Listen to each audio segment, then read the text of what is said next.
Assalamualaikum warahmatullahi wabarakatuh. Perkenalkan, nama saya Regita Fetriani dengan NIM 25040750202, kelas M252. Pada kali ini saya akan menjelaskan materi kajian bahasa Indonesia di SD dari pertemuan 1 sampai dengan pertemuan 15. Nah, pada pertemuan pertama di mana membahas tentang tataran fonologi. Di mana fonologi adalah cabang linguistik yang mempelajari bunyi bahasa serta fungsinya dalam membedakan makna. Nah, dalam fonologi terdapat dua macam cabang utama, yaitu fonetik, di mana ilmu yang mempelajari bunyi bahasa secara fisik, bagaimana bunyi tersebut dihasilkan oleh alat ucap manusia seperti bibir, lidah, gigi, dan langit-langit. Yang kedua, fonemik, yaitu ilmu yang mempelajari bunyi bahasa yang berfungsi untuk membedakan makna.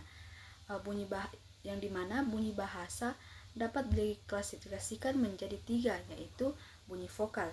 Nah, bunyi vokal yang dihasilkan tanpa hambatan aliran udara, contohnya A, I, U, E, O.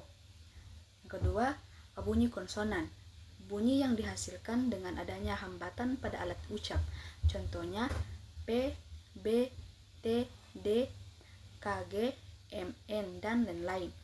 Yang ketiga, bunyi semivokal, di mana bunyi yang berada di antara vokal dan konsonan, yaitu W dan Y. Nah, selain bunyi segmental, terdapat juga unsur suprasegmental seperti tekanan, intonasi, dan jeda. Contohnya pada kata makanan dan makanankah, tekanannya berbeda sehingga memberikan makna yang berbeda.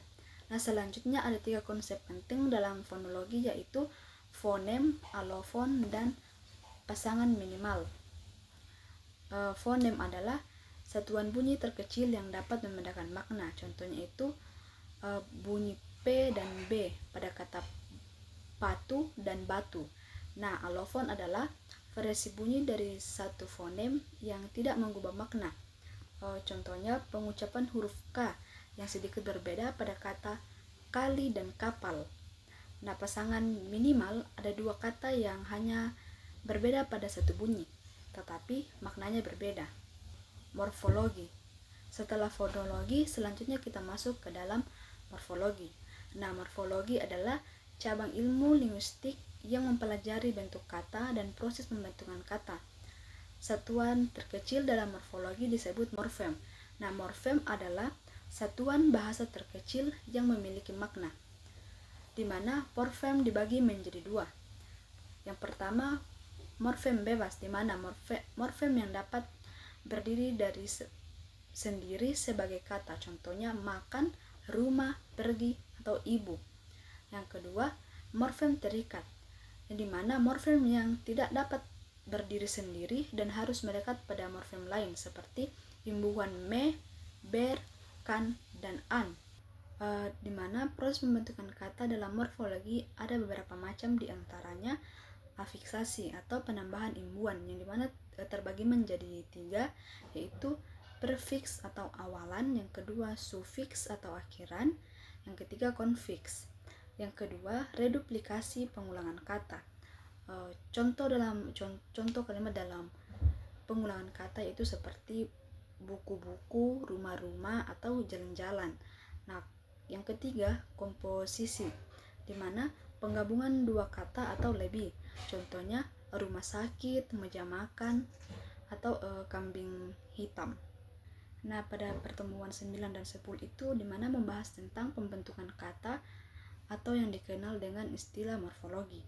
Nah, morfologi adalah cabang ilmu bahasa yang mempelajari bagaimana kata-kata dibentuk. Satuan terkecil dalam bahasa yang memiliki makna disebut morfem. Nah, morfem dibagi menjadi 2 jenis, yaitu morfem bebas, di mana morfem yang dapat berdiri sendiri sebagai sebuah kata, contohnya buku, makan, rumah, dan jalan. Yang kedua, morfem terikat, di mana morfem yang tidak dapat berdiri sendiri harus melekat pada morfem lain. Contohnya itu imbuhan me, ber, di, kan, dan i. Proses utama pembentukan kata adalah melalui afiksasi, yaitu penambahan imbuhan pada kata dasar. Contohnya me tambah baca yaitu membaca. Yang kedua, baca tambahkan yaitu bacakan. Selain afiksasi, ada juga proses pembentukan kata seperti reduplikasi atau pengulangan kata, komposisi, penggabungan kata, dan konferensi. Nah, bagian kedua yaitu materi frase, kaluasa, dan kalimat, di mana selanjutnya pada pertemuan 11 sampai 13 kita mempelajari satuan bahasa yang lebih besar yaitu frase, kalausa, dan kalimat. Nah, frase adalah gabungan dua kata atau lebih yang belum memiliki predikat sehingga belum membentuk kalimat. Contohnya buku tebal, rumah sakit, kaki, tangan. Kalimat adalah satuan bahasa yang lengkap memiliki subjek dan predikat serta dapat berdiri sendiri dengan makna yang utuh. Contohnya, dia belajar di rumah. Dengan memahami perbedaan ini, kita dapat menyusun kalimat yang lebih baik dan benar. Nah, pada pertemuan 14 dan 15, materi yang dibahas adalah analisis kesalahan berbahasa.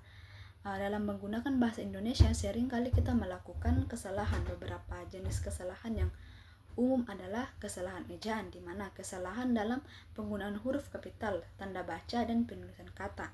Yang kedua, kesalahan diksi atau pilihan kata, di mana penggunaan kata yang kurang tepat atau tidak sesuai dengan konteks kalimat. Yang ketiga, kesalahan struktur kalimat, di mana susunan kalimat yang tidak rapi, tidak lengkap, atau tidak logis.